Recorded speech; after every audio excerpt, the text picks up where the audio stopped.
everyone. I'd like to welcome you to today's activity entitled Pathophysiology 101, a nursing primer on the basics of generalized pustular psoriasis. My name is Christine Kucera. I am a dermatology physician assistant at Bayer Dermatology in Dallas, Texas. I will be joined later in this activity by my colleague, Leanne Ponch. Leanne is a dermatology nurse practitioner at DOCS Dermatology in Cincinnati, Ohio. I'd like to thank Behringer Ingelheim for providing an unrestricted educational grant to help support this education. And now let's get started. The first thing we need to discuss is a little bit about pustular psoriasis, just a quick overview. It is a rare immune-mediated systemic skin disorder, and it's got a variety of clinical presentations and distributions. We're going to look at these in detail, but just on a general level, we have a generalized pustular psoriasis and we have a localized pustular psoriasis. So those are the two main categories. Under generalized, you will see that there's an acute, which is also called von Zumbusch type, and then generalized annular pustular psoriasis. Now, under the localized types, we have acrodermatitis continua of Halipo and palmar-plantar pustulosis. Looking at some clinical presentations, on the left, you have generalized pustular psoriasis. Now, this is a widespread eruption, and there are visible pustules. They expand, they coalesce, and they often form what we call lakes of pus. There are systemic symptoms present. They can be relapsing, or this can actually be persistent. Now, on the right hand of the slide, we have what we call pustular psoriasis of pregnancy. This can be life-threatening. It's usually in the third trimester of pregnancy, and you can see such things as electrolyte imbalances, loss of thermoregulation, infections, sepsis, placental insufficiency, and unfortunately stillbirth.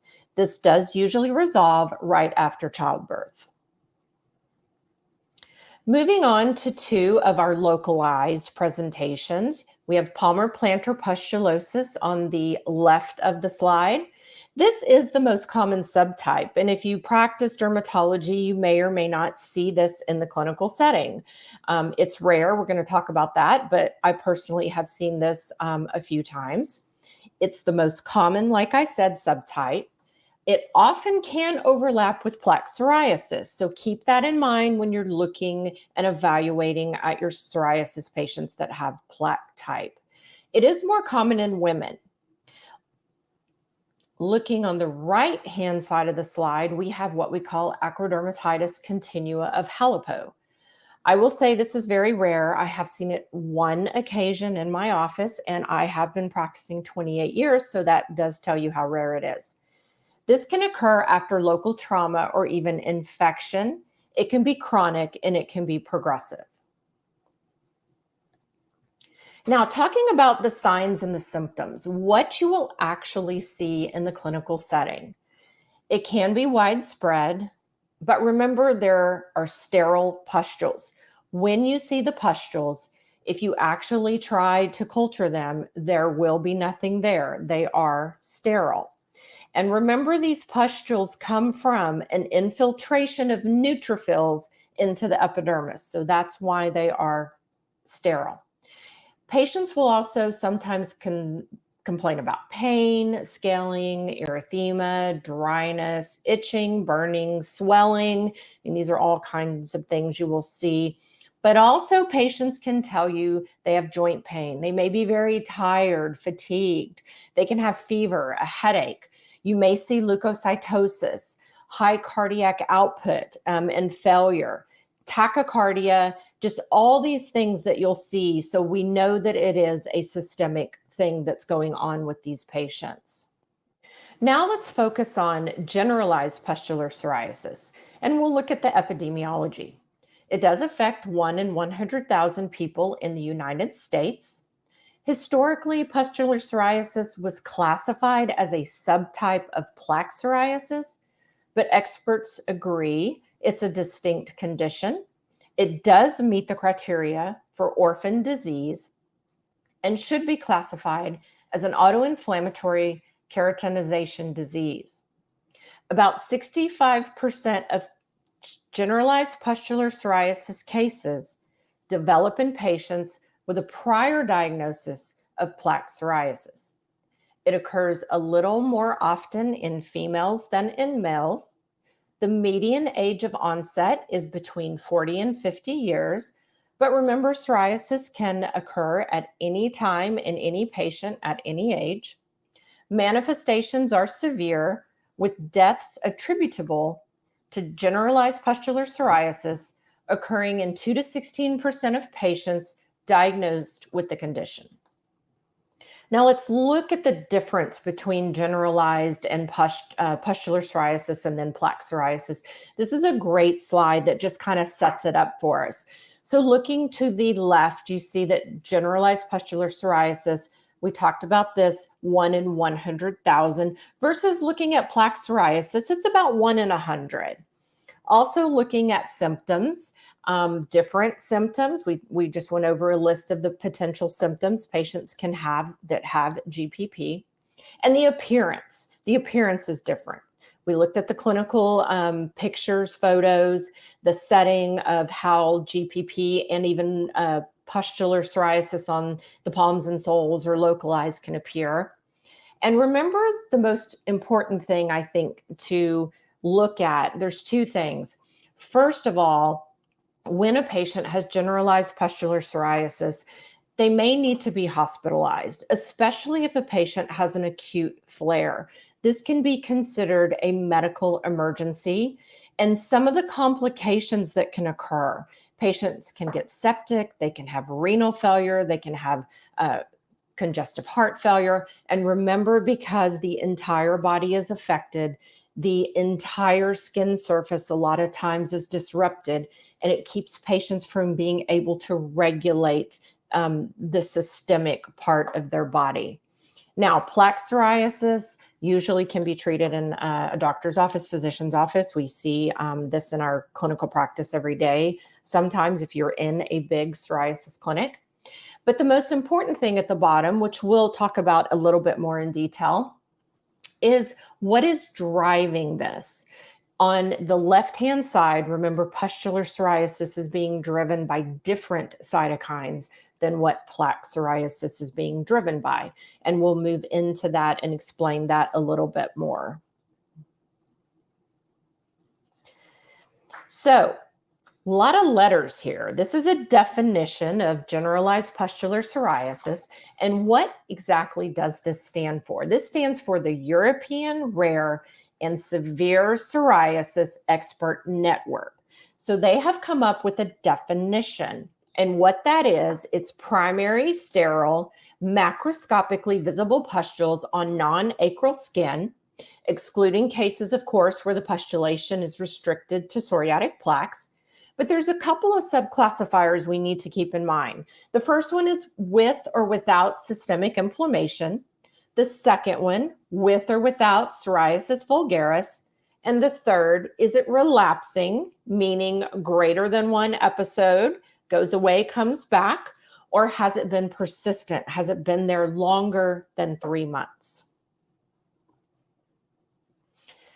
This is a great little chart here. Now, when looking at psoriasis in general, we've all seen plaque psoriasis, and we've all seen what we call a physician global assessment. It is a scale, and it tells us how well the patient's doing, and it also looks at just a few things. So in plaque psoriasis, it only looks at erythema or redness, it looks at scaling, and it looks at induration, how thick it is. In generalized pustular psoriasis, our physician global assessment is different. It looks at the pustules. You have to get that in there, and you have to evaluate those pustules as well as the erythema, but then it also looks at scaling and crusting. And remember that 0 is clear and 4 is severe. And so you look across and down, and you just do basically a mathematical equation, and you look and see where the patient falls, if they're considered clear, almost clear, mild, moderate, severe. And then, of course, you want to see them getting better and you want to see the scale going down. Now, let's talk a little bit about pathophysiology. So, how is it different from plaque psoriasis? Well, pustular psoriasis is driven primarily by the dysregulation of the innate immune inflammation. And remember, the innate immune system is a little bit different when you have plaque psoriasis. It's usually driven by the adaptive immune system. In generalized pustular psoriasis, the pathophysiology is very much driven by interleukin 36. This plays a key role. Some patients have genetic alterations in this gene that causes them to have pustular psoriasis. And when that happens, these patients are unable to inhibit the effects of those IL-36 cytokines, and that leads to an increase in the pro-inflammatory molecules. Other patients that have pustular psoriasis may have alterations in the interleukin 1 receptor gene, and that results in an increase of interleukin 1A alpha or interleukin 1B beta cytokines and alterations in other genes. This explains a little bit why we see those patients that have plaque psoriasis. They do great on the medications we have, the treatments we have for them. However, the patients that have generalized pustular psoriasis, if you give them those same treatments that work in your plaque psoriasis patients, they may not work as well or they may not be effective at all. This just puts it into perspective. You can see on the left-hand side, generalized pustular psoriasis. There's a lot of interleukin 36 floating around in there. A lot of different things going on than when you see in our plaque psoriasis patients. We've had a lot of education on plaque psoriasis. We know that plaque psoriasis is heavily driven by interleukins as well, but mainly interleukin 17. You've got some interleukin 23 thrown in there. You've got TNF alpha. You've got a lot of different cytokines in the plaque psoriasis patients, if you look to the left again, that you don't see in these generalized pustular psoriasis. So it actually is a complete different animal of its own, and we need to be focusing on different things. What about quality of life? We know plaque psoriasis can impact patients' quality of life in many different ways, and some can be very minimal and some can be maximal. So impact on quality of life. We've actually looked at this in generalized pustular psoriasis patients. And what are they reporting? It can significantly impact physical activity, wearing shoes, important life events, running errands, intimacy with partners, and household chores. We've heard that in the past from our plaque psoriasis patients. Also, many patients do report a change in their mood, and it is associated with a high rate of anxiety and depression. They are likely to try and fail more treatments, which again, when that happens with our patients, it frustrates not only the patient, the provider, but everyone involved. Now let's compare it to plaque psoriasis, quality of life, looking at generalized pustular psoriasis in the blue and plaque psoriasis in the orange. Walking, self-care, usual activities, pain and discomfort, anxiety and depression. From this, you can see that generalized pustular psoriasis actually has a little bit higher impact in several categories, if not all categories, than patients with plaque psoriasis. So let's just summarize what we talked about. Generalized pustular psoriasis is an uncommon but serious skin condition that should be thought of as a separate entity from plaque psoriasis. IL-36 or interleukin 36 plays a key role in the pathophysiology of generalized pustular psoriasis and is the therapeutic target for various new treatments. Patients that have GPP report a profound impact on overall quality of life, both from a physical and psychological perspective. We're now going to move into the second part of this activity, where we'll be discussing a clinical case study focused on the management of pustular psoriasis. And I'd like to bring in my colleague, Leanne Ponch, to help out with this segment. Hello, Leanne. Welcome. Hi, Christine. So glad to join you. Well, thank you for joining me. We're going to discuss this challenging case that I had. This was a patient of mine. She was 58 years old. She presented with a pustular eruption on her right palm. Similar episode 3 months previously. She had been treated by her PCP with antihistamines, of course, and a 12-day course of prednisone because we give steroids to everything, right? Previous lesion was confined to the base of the right thumb. It did have significant impact on her daily activities and quality of life. We did talk about that. The lesion did initially respond to the treatment, stayed clear for about a month, and then, of course, it just returned. Her background, she does work as a middle school teacher. She did say the lesions make it difficult to write, shake hands with parents. She said when she's driving to work, she always has to make sure she doesn't touch the steering wheel with that area because it's a little bit sensitive. Hand washing makes it worse. And of course, housework is just not fun to do. She has no previous history of any dermatologic conditions. She's a non-smoker, no recent illnesses, no infections. She had no changes to her diet, medications. Overall, very healthy person. Definitely sounds like it. This is her physical exam. Numerous small pustules on an erythematous base on her right hand. This is exactly what she showed me when I walked in the room. So what do we talk about? What do we need to discuss? What do you suspect is going on with her?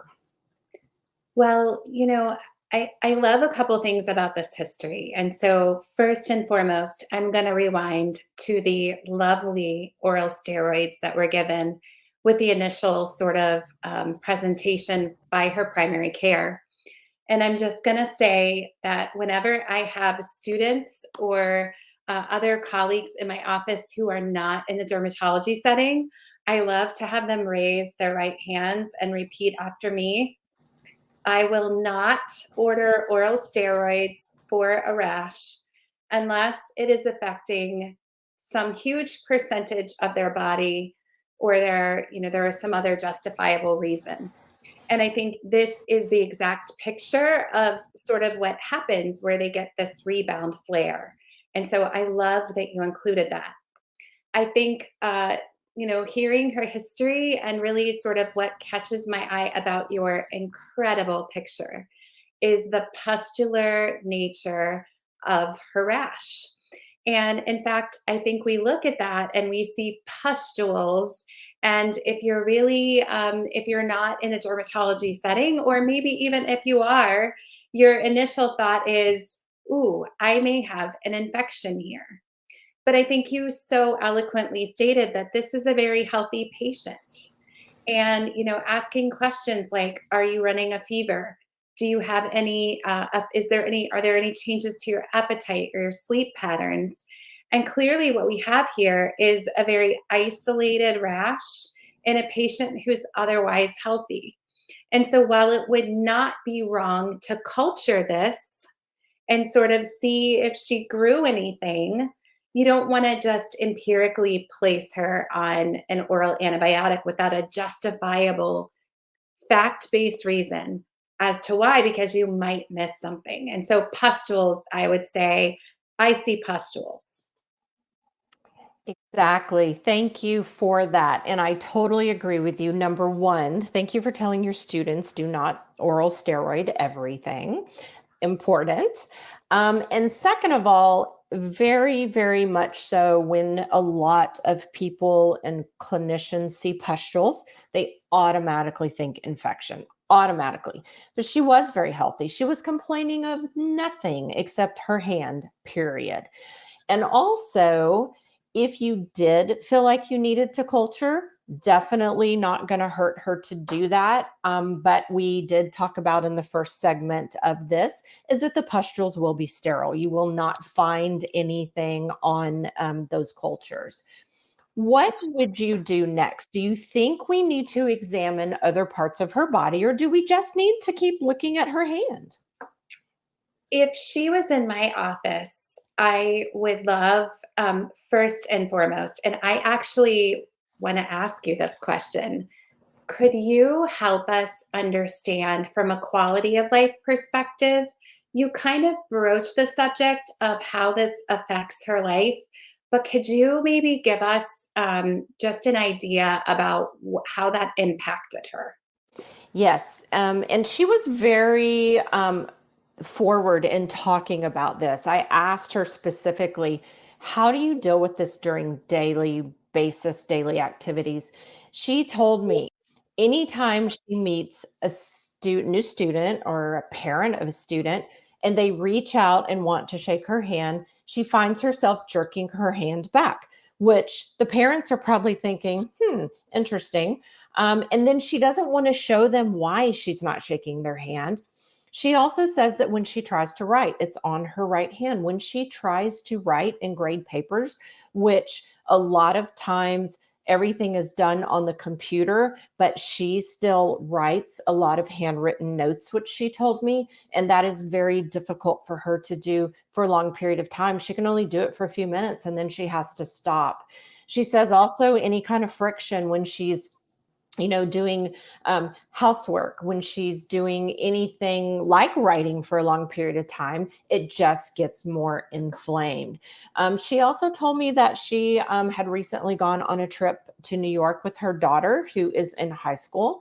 And she was so embarrassed from the other, her daughter's friends and the other parents being there, is that she wore gloves the whole time. She got these little cotton gloves and she dyed them in different colors and wore them the entire time, which she said was just crazy, but it's what she did. Yeah. So I think first and foremost, a lot of those quotes that the patient gave you, I love to include quotes in my HPI. And if you're working with a scribe, if you're working with someone who's capturing that, we have a contest of the day for the best HPI direct quote from a patient. And I do give prizes, really good ones.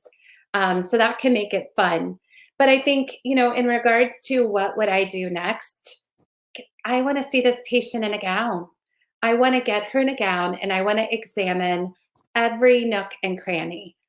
Because as we know, especially when you talk about certain dermatologic conditions like psoriasis, for instance, there are some subtleties about the physical exam in terms of where you might see scale in the clefts of those ears, in the gluteal cleft, that would give you some sort of inkling of direction for your exact diagnosis. The other thing that I wonder about when I look at that hand that I would be asking is, tell me about your family history. And so, because we're sort of in the autoimmune category of diseases, when it comes to pustular conditions, I might ask, are there any family members that have autoimmune disease like psoriasis, diabetes, lupus, or thyroid disease? And a yes answer, and then including those in your history of the present illness as well, sort of just adds to this bucket of autoimmune. Totally agree with you. And I think, when you and I both are trying to teach other medical providers and medical assistants, nurses, it's very, very important to take a thorough history on these patients. The other thing is, and you brought up an amazingly good point, is a lot of providers forget that when a patient has psoriasis, even if they just have a localized area, you need to get them in a gown. You need to look at them from head to toe. And a lot of patients will want to keep their socks and shoes on and they can't. You've got to look at their feet. You've got to look at their toes. You have to look at everything. So they really do need to get undressed. Now, tell me about biopsies or testing. We talked about wouldn't hurt her if someone wanted to do a culture, that would be okay. But is there anything you would do immediately? Would you run some lab work? Would you tell her she needs a biopsy? Yeah, I think in my office, I actually would do a culture because it's so simple and it's inexpensive, and I'm probably going to get that result back first before I get pathology results. I'm absolutely going to want some blood work here. I think, I'm sort of preemptively thinking about how I might treat her. And so I probably would get a blood count, a metabolic profile. I'm probably going to rule out any serious infections like maybe hepatitis as well as tuberculosis. And then if there are, like in the Ohio Valley where I live, we have a lot of histoplasmosis. So I'm going to ask some additional questions, sort of looking at lung function, just to make for sure that I don't also need to get a chest x-ray, PA, and lateral. I'm absolutely going to want a biopsy here of the actual rash itself, specifically the area. I always ask my patient, where are you itchiest right now? And that's exactly where I want a biopsy. And I would do a punch biopsy here rather than a shave, kind of hopefully getting a little deep spherical piece so that we can see what's happening in every layer of skin. All extremely good, valid points and forward thinking. You definitely have to start thinking these patients, what are you going to treat with? Might as well get all the tests run that you can. And yeah, definitely. Does she have some sort of systemic thing that caused this to flare up? So you have to rule all that out. So let's go ahead and move on and see what happened with this patient. So she was very skeptical about her initial diagnosis when I told her that I really felt like that it was what we call palmar plantar pustulosis. And she specifically said, I want testing done. I don't want any treatment until I get testing, because I did some oral treatment. I did some prednisone. I'm doing antihistamines. Nothing's helping. We did a biopsy. It did show, the subcorneal and spongiform pustules, superficial perivascular mixed inflammatory cell infiltrate. These are all the things that you see that is consistent with pustular psoriasis. We looked at the rest of her, of course, made her get in a gown, left palm, soles, nails, rest of the skin. Everything was completely clear. So then we thought to ourselves, okay, probably not generalized pustular psoriasis, but we're more than likely dealing with palmar plantar pustulosis here. So what should we think about starting with this patient if she's going to allow us to treat her? And how would we educate her? Great questions. So, Christine, you did not mention, is this a smoker? She is a non-smoker. That is in her Okay. history, I believe. She was a non-smoker. Okay, I missed it. So, definitely, if she was a smoker, I would be having a very serious conversation, encouraging her to quit smoking, because, in fact, I think you'll actually will be more likely to clear you. I would talk about sort of the etiology and why did this happen in the way that it did, and really use this as an opportunity to encourage her to avoid oral steroids for rashes in the future. Because, in fact, next time's rebound flare may actually be worse than this time. And so I usually say something like this: now that we're friends, if you get a rash again, please call me, and I will know just what to do. And so, in terms of an initiation of treatment, I would start her with a high potency topical corticosteroid, probably a clobetasol solution or ointment, preferably based upon her preference. And the reason I would do that is because we have such localized disease. Remember that her hand is about 1% of her body, and we are not even covering one hand. So we're less than 1%. And so we're very mild here, even though we have a very, very high effect on her quality of life, as you were so astute to mention. And so I would probably start her on a topical corticosteroid. I would have her use it twice a day for 2 solid weeks. I would get some great pictures as you did, and I would try to see her back at that 2 week mark.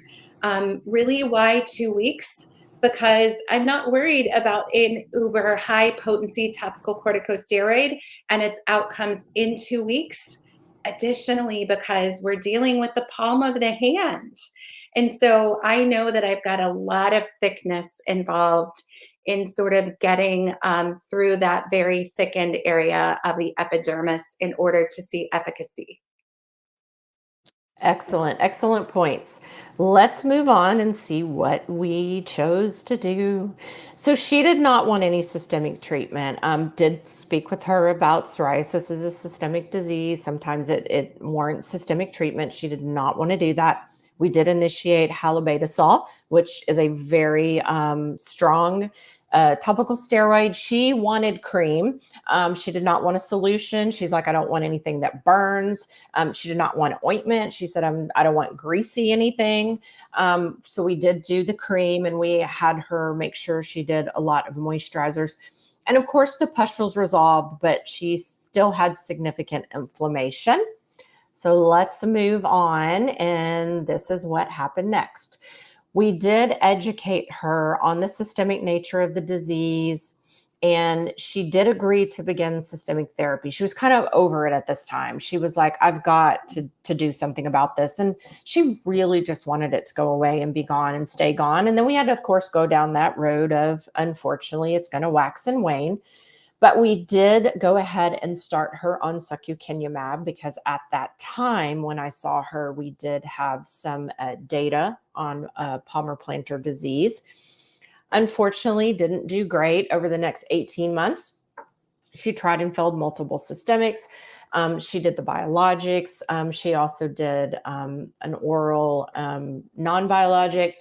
We kept her on intermittent topical steroids, but kept telling her, you can't use this constantly. This isn't going to be your end all be all. Tried to talk to her about potential adverse events of long-term topical steroids.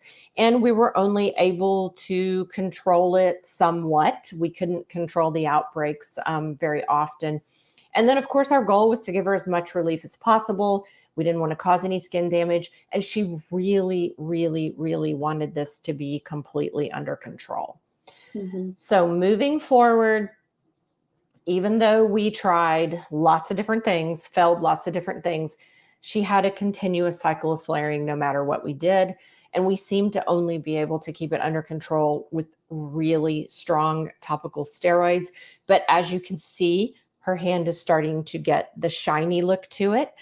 She's getting a lot of erythema. So we're not really controlling the inflammation. And unfortunately, I think we were starting to cause a tiny little bit of damage by her using steroids so much. So we needed something else. What should we do? What should we look at now? We have so many failed systemic agents. We're trying to keep her skin healthy. She's cycling through lots of things. Very distressed at this point. She's frustrated. What would we do? What would you do? What should we do? It's such a very unfortunate, but somewhat common issue in the setting of dermatology. And, I think it just warrants saying that, really at the end of the day, all of medicine is a calculated guess.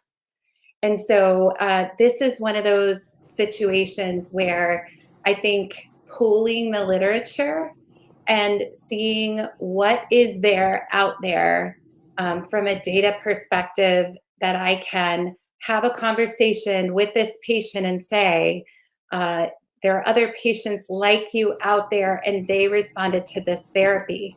And then go with the one that seems best to her. We do have other agents out there, specifically another FDA approved systemic treatment agent that is approved for the full body systemic variant of this disease. And probably I would do my darndest to attempt to get that approved if possible. Being that it's most specific, I'm going to really have to be an advocate for my patient. Quite frankly, getting on the phone with her insurance company and really talking about the potential harm that's being done to her skin without good disease control, and then adding into those poor quality of life factors, hopefully I could get something even off label approved. Totally agree. And in the first part of this discussion, we did explore the pathophysiology and that this type of psoriasis more than likely is being driven by different inflammatory cytokines than what we have to treat our patients with. So that may be a reason why she's not responding. So it's very good that we actually do have a newer systemic out there that will specifically target the inflammatory cytokines that's causing this type of psoriasis, this pustular psoriasis. So agree, because she does have a very small area affected, but it is an inflammatory disease. We are going to have to just be advocates and try our best to get the patient the right medication for them and see if we can get her some relief. So thank you for watching.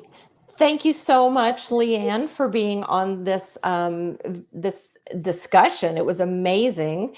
And just to let everyone know, to receive the credit hours for this activity, please complete the short post-test and evaluation, and keep an eye out for further DNA educational activities in the near future. Again, thank you, Leanne. It was so good talking to you today, and thank you for all your insight. Thanks, Christine. That was a phenomenal case. Thank you.